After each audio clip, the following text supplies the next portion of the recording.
Hello, good morning, good afternoon, good evening, wherever you're watching or listening to me from. This is Reality News Channel, where we bring you updates of the recent happenings in Nigeria and beyond.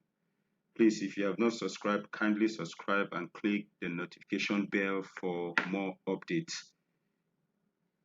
A very quick one. Recently, precisely August 26th, thereabouts, the Miyetti Allah sent a memo or a letter to the former President General of Ohanaeze and Igbo in the person of Chief Nneawodo, requesting or giving him more like an instruction of their nomination of Ambassador George Obiozor, the former ambassador to the United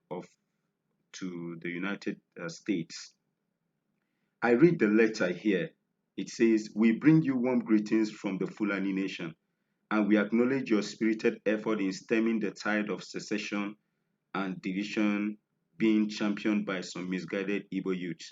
We are aware that your tenure as the President General of Ohanaeze and Igbo will come to an end in the next 5 months.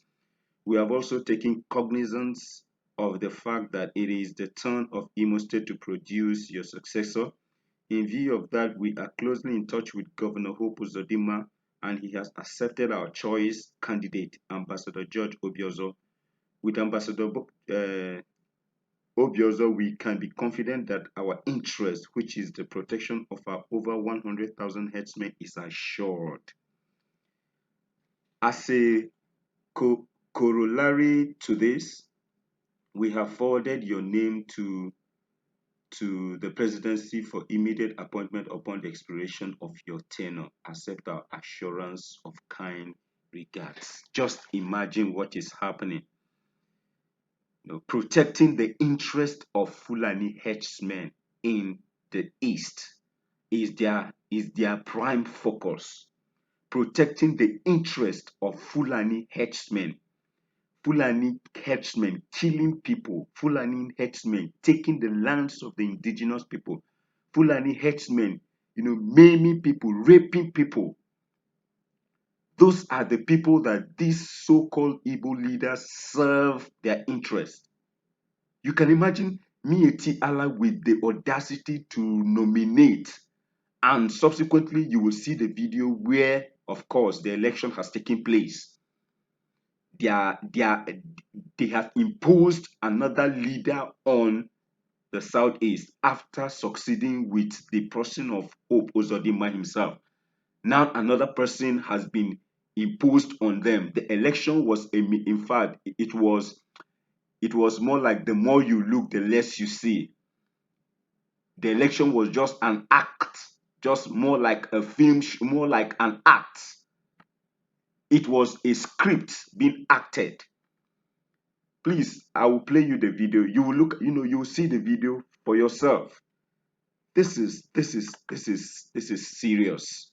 It's beyond serious. Please watch the video.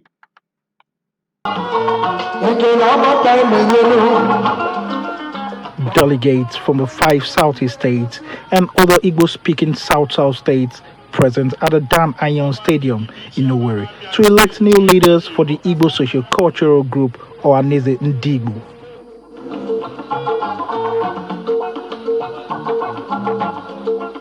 According to the chairman of the local organizing committee and former governor of Imo State, Ikedi Hakim, all the proper procedure in accordance to the Ohanaeze Ndigbo constitution has been followed for the election.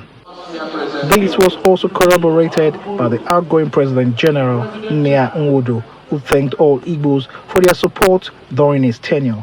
Every detailed process in accordance with the constitution has been followed here, and you can see that when it looks as if the world is coming to an end, the Igbos come together. Prior to coming here, a few discordant tones sounded reluctant to join in the forces of today's election.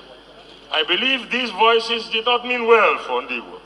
No matter how long it takes to hold this election, there will always be discordant tones. Your mammoth attendance today shows that in any democratic process, the minority must have its say, but the majority must have its way. The election was conducted using the option A4 method of voting, with delegates queuing behind their preferred candidates. At the end of voting, Professor George Obiozo was declared winner with 304 votes. So George Obiozo has a total of 304 votes. 304 votes. So by having scored the highest number of votes validly identified by individuals, not robots, human beings who we saw and counted, he has scored the highest votes and he's declared the winner for the President General of Ohanaeze 2021 elections. Even some of those who lost out in the election expressed satisfaction with the process. I'm highly comfortable with the outcome of the results because the election was reasonably free and fair. The governors of Imo and Ebonyi also expressed their views on the new leadership. The organization is excellent. This is the most transparent system of election. Ohanaeze Igbo is an apex Igbo socio-cultural group with a mandate to foster unity and development among Igbos in Nigeria and beyond. A new dawn is today announced in Igbo land.